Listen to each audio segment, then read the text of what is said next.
दोस्तों आज के इस वीडियो में हम बात करेंगे म्यूचुअल फंड के अंदर में आप जो लमसम अमाउंट इन्वेस्ट करते हैं जिसे हम वन टाइम इन्वेस्टमेंट कहते हैं, वो अगर आप करते हैं तो मैं इस वीडियो में आपको 3 ऐसे गलतियों के बारे में बताने वाला हूं जो गलती आप लमसम करने में करते हैं। गलतियां जो आप लमसम करने में करते हैं तो ये आपको काफी अच्छा रिटर्न्स बना करके दे सकता है और साथ में और भी बहुत कुछ आपको ये दे सकता है। और तीसरे नंबर पे मैं जो आपको गलती बताने वाला हूँ, जो गलती आप करेंगे ना तो उस गलती से आपका म्यूचुअल फंड का टैक्स बचेगा, यानी कि आप प्रॉफिट ही प्रॉफिट में रहने वाले हैं।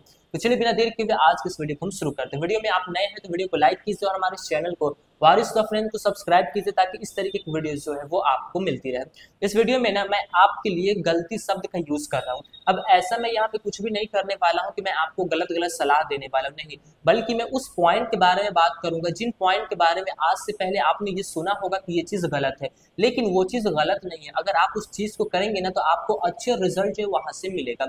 और मैं आपको यहाँ पे गलती के पॉइंट्स के साथ साथ ये भी बताऊंगा कि इस काम को आप करेंगे तो इससे आपको क्या बेनिफिट्स मिलेगा। ठीक है, तो चलिए सबसे पहले मैं आपको ना यहाँ पे पहला पॉइंट्स बताता हूँ। जो पहली गलती है जो आपको करनी है, आपको ना मार्केट के अंदर में तब अपने पैसे को इन्वेस्ट करना है, खासतौर पे हम लमसम की बात कर रहे हैं, तब आपको लमसम करना है जिस वक्त म्यूचुअल फंड के अंदर से सारे लोग पैसे को निकाल रहे हो, यानी कि लोग में एक हड़बड़ी मची हुई हो और सारे लोग वहां से पैसे जो है वो रिडीम कर रहे हो। ऐसा सिचुएशन आपको कब देखने को मिलता है, या फिर आप भी हो सकता है कि ये गलतियां आप करते होंगे। ये सिचुएशन आपको तब देखने को मिलता है जब YouTube पे एक वीडियोस अपलोड होता है जिसमें ये बताया जाता है कि मार्केट का 5 से 10% गिरने की संभावना है।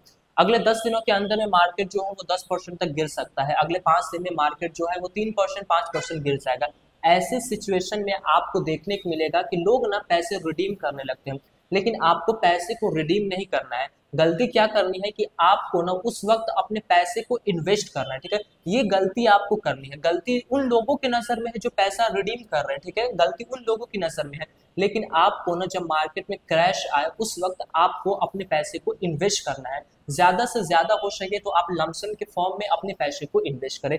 ये पहली गलती है जो आपको करनी है। अब आप ये गलती करेंगे तो इससे आपको क्या बेनिफिट्स मिलेगा ये भी जानना जरूरी है। तो यहाँ पे ना देखिए, मार्केट जब भी क्रैश में जाता है, जब भी 5% 10% गिरता है तो चीजें जो है वो सस्ती हो जाती है, जिसे हम एनएवी प्राइस कहते हैं। म्यूचुअल फंड में आप जब भी इन्वेस्ट करते हैं ना तो आपका जो प्राइस रहता है, जैसे हम नॉर्मल सामान खरीदते हैं तो एमआरपी रहता है, ठीक है, वैसे ही म्यूचुअल फंड का भी प्राइस रहता है जिस प्राइस को हम कहते हैं net asset value, NAV price. जब मार्केट गिरता है ना, 5% मार्केट गिरता है, मतलब ये है कि एनएवी प्राइस जो है वो 5% सस्ती हो गई है। मार्केट 10% गिरा है तो एनएवी प्राइस जो है वो 10% सस्ती हो गई है। तो हम ना सस्ते में चीजों को, ज्यादातर चीजों को हम खरीद लेंगे। अब जब हम सस्ते में चीजों को खरीदेंगे तो पहले ही हमने 5% गिरा होगा तो 5% हमारा प्रॉफिट बुक हो गया, क्योंकि हमें कम पैसे में ज्यादा चीज मिल गया। ठीक है, तो ये मतलब है। तो इसीलिए जब भी मार्केट गिरे ना तब आप लमसम अमाउंट जो है वो इन्वेस्ट करें। तो पहले गलती ये है जो आपको करनी है। ठीक है, अब मैं आपको बताता हूँ दूसरी गलती के बारे में, जो गलती हमारा इससे पहले गलती से ही मिलता जुलता गलती है। दूसरी गलती ये है कि जब भी आपको ना मार्केट ऑल टाइम हाई देखने को मिले, ठीक है, जहां पे आपको ना बड़े बड़े यूट्यूबर जो है वो आपको ये सजेशन कर रहे होंगे कि ये जो फंड है काफी अच्छा परफॉर्म किया है, पास्ट में इसने 100% का रिटर्न्स बना करके दिया है, पास्ट में इस फंड ने 80% का रिटर्न्स बना करके दिया है साल भर में। इस तरीके की आपको ना यूट्यूब पे वीडियोस देखने को मिलेगी। इसका मतलब ये है कि मार्केट जो है ना वो ऑल टाइम हाई है, यानी कि जिस चीज की वैल्यू प्राइस है वो 10 रुपए है, उस वक्त उस चीज की वैल्यू प्राइस जो होगी वो 15 रुपए की होगी। तो उस वक्त ना आपको लमसम अमाउंट इन्वेस्ट नहीं करना है। ठीक है, जहां पे आपको सारे लोग ये कह रहे होंगे कि ये फंड अच्छा है, पास्ट में इतना का रिटर्न्स दिया है, बेस्ट फंड ये है, इसमें आप इन्वेस्ट करें, उस वक्त आपको ना पैसे को नहीं इन्वेस्ट करना है। क्यों नहीं इन्वेस्ट करना है? क्योंकि उस वक्त मार्केट जो है वो ऑल टाइम हाई पे है। अगर हम वहां पे अपने लमसम अमाउंट को इन्वेस्ट करते हैं तो हम ना महंगे चीजों को खरीद लेंगे। ठीक है, जो एनएवी का मैंने जो प्राइस बताया, जब 10% मार्केट जो है वो ओवर हो गया हो, जब ऊपर चला गया हो, यानी कि एनएवी का जो प्राइस है ना वो 10% से बढ़ गया होगा, 5% ऊपर गया होगा तो 5% से बढ़ गया होगा, यानी कि जब भी मार्केट ऑल टाइम हाई पे रहे तो आपको ना लमसम अमाउंट इन्वेस्ट नहीं करना है। अब इस वक्त में हम क्या करें, तो आप ना अपनी एसआईपी, जो भी आपकी जो पहले की जो एसआईपी होगी, उस एसआईपी को ना आप कंटिन्यू रखिए। मार्केट जैसा भी रहे, नीचे रहे या फिर ऊपर रहे या फिर गिरा हुआ रहे या फिर उठा रहे, जैसा भी रहे आपकी जो SIP है ना उसको आप कंटिन्यू करने दीजिए, लेकिन लमसम जो है ना वो जब भी मार्केट ऑल टाइम हाई पे रहे तब आपको नहीं करनी है। जहाँ पे खास तौर पे सारे लोग कह रहे होंगे कि इस फंड में इन्वेस्ट करें, संभावना है कि बढ़ेगा, उस वक्त ना आपको नहीं करनी चाहिए, गलती आपको करनी है, ठीक है। तो दूसरा गलती ये हो गया। अब मैं आपके सामने बताता हूँ तीसरे गलती के बारे में, जो लमसम की बात चल रही है। अगर SIP में भी आप इस चीज को ऐड करेंगे तो वहां पे भी बेनिफिट्स आपको मिलेगा, लमसम में कर रहे हैं तो यहाँ पे मैं आपको समझा ही रहा हूँ। चलिए अब हम ये जानते हैं कि कौन हमारी तीसरी गलती है, जिस गलती को अगर हम करेंगे तो हम म्यूचुअल फंड का टैक्स बचा सकते हैं। तो आपने ना बहुत लोगों से सुना होगा, आप तरह तरह के वीडियोस देखते हैं, इसमें ना ज्यादातर लोग इस वर्ड का यूज करते हैं कि आप ना म्यूचुअल फंड के अंदर में पैसा इन्वेस्ट करो और आप उस पैसे को भूल जाओ। कहने का मतलब ये होता है कि उस पैसे को आप छेड़छाड़ ना करो, यानी कि आप उस पैसे को बीच बीच में रिडीम ना करो। लेकिन मैं आपको कहता हूं ना कि आप ना रिडीम करके एक गलती को आप करो, ठीक है। इस गलती को आप करोगे ना तो आप ना म्यूचुअल फंड का टैक्स बचा सकते हो। अब कैसे आप टैक्स बचा सकते हो, आइए मैं समझाता हूँ आपको।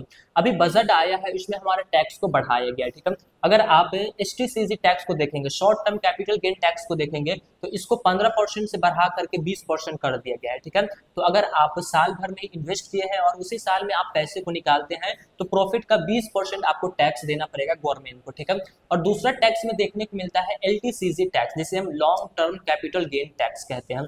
तो इस टैक्स में ना पहले हमसे 10% टैक्स लिया जाता था, अब बजट आने के बाद इस टैक्स को बढ़ा करके 12.5% टैक्स कर दिया गया। 12.5% टैक्स के साथ साथ यहाँ पे ना हमें पहले 1 लाख रुपए का छूट मिलता था long term capital gain tax में, लेकिन अब उस टैक्स के छूट को बढ़ा करके 1,25,000 रुपए कर दिया गया है। तो इसी 1,25,000 रुपए को हम अपने लिए यूज करेंगे, ठीक है। यानी कि इस 1,25,000 रुपए को हम अपने फायदे के लिए यूज करेंगे। देखिए करना क्या है जिससे आपका पैसा का टैक्स बचेगा, मैं यहाँ पे क्लियर बताया हूँ कि आपको ना पैसे रिडीम करना है। अगर एक पैन नंबर, ठीक है, जो हमारा एक परमानेंट अकाउंट नंबर होता है, उससे ना आप एक फाइनेंशियल ईयर में जो भी आप इन्वेस्टमेंट किए हैं उसको 12 महीने होने के बाद, ठीक है, 12 महीने होने के बाद अगर आप उस पैसे को विड्रॉवल करेंगे ना तो उसके ऊपर अगर आप 1,25,000 रुपए की प्रॉफिट कमाए होंगे तो उसके ऊपर ना आपको 0% का टैक्स लगने वाला है। तो हम ना क्या करेंगे कि हम हर एक फाइनेंशियल ईयर में, हमारे इन्वेस्टमेंट का 1 साल हो जाएगा, उसके बाद ना हम हर एक साल में 1,25,000 रुपए जो है वो विड्रॉवल करेंगे। अब अगर आप 1,25,000 रुपए विड्रॉवल करते हैं, 1,25,000 रुपए के ऊपर टैक्स जो है वो फ्री है, यानी कि कोई आपको इसके ऊपर टैक्स नहीं लगेगा। तो हमने 1,25,000 रुपए को रिडीम करेंगे और रिडीम करने के बाद दोबारा से उसी फंड में 1,25,000 रुपए इन्वेस्ट कर देंगे। ऐसा आप करेंगे ना तो आप म्यूचुअल फंड का हर साल जो टैक्स आप बचा पाएंगे वो 15,000 से भी ज्यादा टैक्स आप बचा पाएंगे। 1,25,000 रुपए का जो 12.5% टैक्स बनता है जो long term capital gain tax में आने के बाद, तो वो हमारा बनता है 1,25,000 रुपए को 15,725 रुपया। तो अगर आप ना हर साल 1,25,000 रुपए निकालते हैं, विड्रॉवल करते हैं और विड्रॉवल करने के बाद दोबारा से इन्वेस्ट कर देते हैं, तो आप हर एक साल का 15,000 रुपए टैक्स का आप बचा सकते हैं। तो इस गलती को ना आप कीजिए। आपको लोग कह के रखे हुए हैं कि पैसे को भूल जाओ, वो ठीक है, वो एक जगह पे अपने कह रहे हैं तो वो उनकी चीज है, लेकिन मैं जो आपको कह रहा हूँ इस चीज का खुद से सर्च कीजिए और इसके बारे में जानकारी आप लीजिए। आप ना हर एक साल में आप रिडीम करेंगे ना तो आप हर एक साल का 15,000 रुपए टैक्स आप बचा लेंगे। सोचिए अगर आपने 30 साल के लिए अपने पैसे को इन्वेस्ट किया है और आप हर एक साल में 15,000 रुपए बचा ले रहे हैं, इसका मतलब ये है कि जब 15,000 रुपए हमारा बच रहा है वो तो दोबारा से वहां इन्वेस्ट हो रहा है। तो 15,000 रुपए आप 30 सालों तक, यानी कि 30 बार आप लमसम करेंगे 15,000 रुपए। इसका आप कैलकुलेशन कीजिए कि 30 साल में उस 15,000 रुपए की क्या वैल्यू बन जाएगी। तो आपके लिए फायदा ही फायदा है। तो गलती हम करेंगे, जो चीज से हमें फायदा होगा वो हम करेंगे, ये अच्छी चीज है, आप इसको कीजिए, ठीक है। तो मैं आशा करता हूँ कि आपको ये जानकारी काफी पसंद आई है। दोस्तों जानकारी पसंद आई है, वीडियो को लाइक कीजिए और हमारे इस चैनल को वारिस ऑफ फाइनेंस को सब्सक्राइब कीजिए ताकि इस तरीके की वीडियोस जो है वो आपको मिलती रहे। फिर मिलेंगे दोस्तों एक नए वीडियो में, तब तक के लिए जय हिंद, जय भारत।